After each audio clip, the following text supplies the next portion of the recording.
Sa isang tahimik na baryo, sa gitna ng kagubatan, madilim ang langit. Ang huni ng mga kuliglig ang tanging tunog na pumapailan lang sa hangin. Nasa loob ng kanilang kubo ang mag-asawang Berto at Mila abala sa kanilang hapunan. Habang naghahanda ng pagkain, Berto, napansin mo ba kanina? Iba ang hangin ngayong gabi, parang may kakaibang mangyayari. tumingin sa bintana si Mang Berto. Oo nga, Mila, parang masyadong tahimik.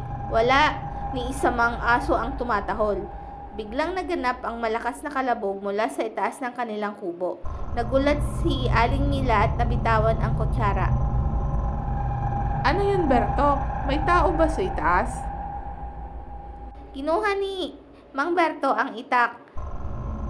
Dito ka lang, Mila. Tingnan ko lang. Dahang-dahang umakyat si Mang Berto patungo sa itaas ng kanilang bahay. Ang bawat hakbang niya ay bumibigat dahil sa kaba. Pagbukas niya ng pinto, walang tao, ngunit ang malamig na hangin na dumadaloy sa bintana na para bang may dumaan na hindi niya nakita. Bumaba na ng hagdan si Mang Berto. Wala naman, Mila. Siguro hangin lang yon. Nakahinga ng maluwag si Aling Mila. Salamat naman at wala.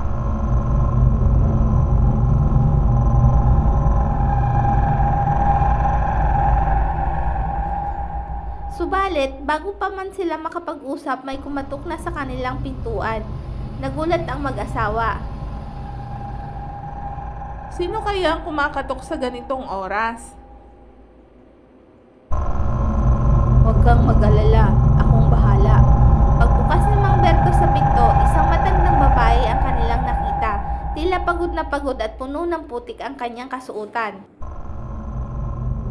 Tawad po sa istorbo. Nawawala po kasi ako.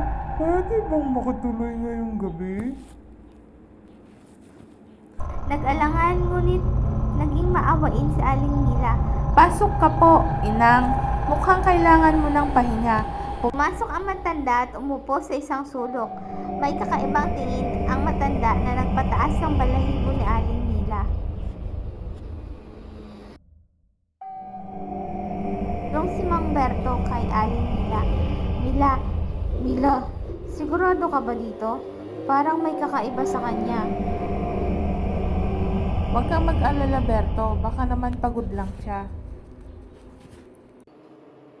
Nang ipikit ni Aling Mila ang kanyang mga mata para matulog, nakarinig siya ng mga kakaibang ungol. Dahan-dahang dumilat si Aling Mila at tumingin sa direksyon ng matanda. Laking gulat niya nang makita niyang dahan-dahang lumalaki ang katawan ng matanda. Ang balat ay nagiging madilim at ang mga mata ay nagbabago ang kulay.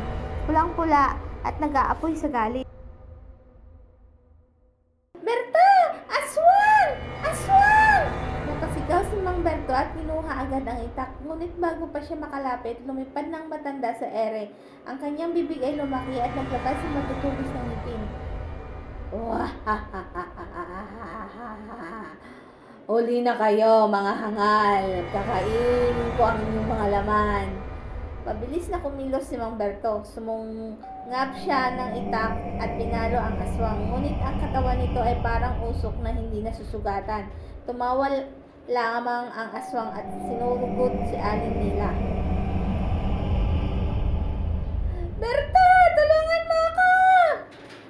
Ngunit bago pa makalapit si Mang Berto, isang malakas na hangin ang bumalot sa kanila. Napaatras si Mang Berto at bumalik ang kanyang tingin sa kanyang asawa. Nakita niyang nahulog ito sa sahig, duguan at walang buhay. Mila! Hindi! Tumawa lamang ang aswang at naglaho sa dilim. Iniwan si Mang Berto na nag-iisa at nagdadalamang hati. Lumipas ang ilang linggo mula na mangyari ang trahedya, tahimik na tumatangis si Mang Berto sa loob ng kanyang bahay. Ngunit sa kabila ng kanyang pighati, nanganak ang galit sa kanyang puso. Kailangan niya ipaghiganti ang kanyang asawa. Isang gabing lumabas si Mang Berto, dala ang kanyang itak, balak niyang sundan ang kwento ng mga matatanda sa baryo. Ayon sa alamat, ang aswang ay may pugad sa loob ng kagubatan, sa ilalim ng isang malaking puno ng balete. Naglakbay si Mang Berto sa dilim ng gabi. Pinapalakas ng kanyang galit at uhaw sa katarungan. Hanggang sa marating niya ang malaking puno ng balete, doon niya nakita ang pugad ng aswang. Napapalibutan ng mga kalansay at basag-basag na bungo ng mga dati nitong biktima. Ngayon, ipaghihiganti kita, Mila. Inanda ni Mang Berto ang kanyang itak at tahimik na pumasok sa loob ng pugad. Sa loob, nakita niya ang aswang natutulog sa kanyang pugad. Ang nakakatakot na itsura nito at ang mas lalong naging halima habang natutulog. Lumapit si Mang Berto at dahan-dahang upang hindi magising ang aswang. Ngunit bago pa niya maitaga, nagising na ang aswang at tumawa ng malakas.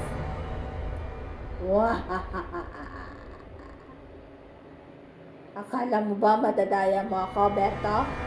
Ako'y nagugutom na muli at ikaw ang aking magiging hapunan. Biglang umatake ang aswang, sumalit handa si Mang Berto. Agad niyang iniiwas sa kanyang sarili at pinalo ng itak ang ulo ng aswang. Tumalsik ang dugo ng aswang, ngunit hindi ito sapat para patayin. Patuloy ang laban ng dalawa hanggang sa magawa ni Mang Berto na tagain ng paulit-ulit ang aswang hanggang sa ito'y bumagsak sa lupa. Ngunit bago tuluyang namatay ang aswang, bumulong ito kay Mang Berto. Hindi mo ako mapapatay, Berto. Ako'y babalik. Ako'y magiging bahagi ng bawat gabi sa bawat sulok ng iyong panaginip. Ngunit bago pa matapos ang banta ng aswang, tuluyang nasawi ito sa kamay ni Mang Berto. Tumayo si Mang Berto, habol ang hininga at tinitigan ang dugo o ang katawan ng halimaw. Bumulong sa sarili si Mang Berto. Tapos na, Mila. Tapos na. Bumalik si Mang Berto sa kanyang bahay. Pagod ngunit may kapayapaan sa kanyang puso. Natulog siya sa tabi ng alaala ni Alan Mila at sa unang pagkakataon mula nang mamatay ang kanyang asawa, tahimik ang kanyang gabi. Ngunit sa ilalim ng malamlam na buwan, habang lahat ng bagay ay tila nagbalik sa normal, isang huni ng kuliglig ang narinig sa labas ng bintana ni Mang Berto. Dahan-dahang pumasok ang malamig na hangin at isang animong naglilihim ang mga mata ang sumilip mula sa dilim. Wakas.